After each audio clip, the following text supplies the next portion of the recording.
Hello hi friends, నేను మీ super 5G Mahesh. Friends, ఈరోజు వచ్చేసి మేమైతే తిరుపతి అలిపిరి మెట్ల మీద అయితే ఉన్నాము. ఈ గొప్ప విషయం ఏంటంటే మేము 30 ఏళ్ల వయసులో కూడా నడవలేని నడక 76 సంవత్సరాల పెద్దవాడైతే ఎంతో చక్కగా ఎంతో బాగా నడుస్తుంది. మేమైతే నడవలేక కూర్చొని వస్తున్నాం. ఇవ మాత్రం మాకంటే వేగంగా మాకంటే స్పీడ్ వేగంగా వచ్చింది.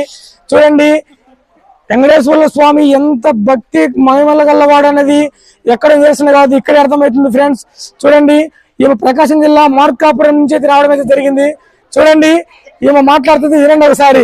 పెద్దమ్మా, నువ్వు ఎట్లా వచ్చినావు ఇంత మెట్లెక్కి చెప్పండి. దేవుడు దయ, వెంకటేశ్వర స్వామి దయ, దాని వల్లనే ఎక్కించిన. మీరు ఎన్ని గంటల నుంచి ఎక్కుతున్నారు చెప్పండి? ఉదయం 8, 9, 7, 8 గంటల నుంచి బయలుదేరింది. చూడండి ఎంత చక్కగా మీరు ఎక్కడ అంటే చాలా గొప్ప విషయం.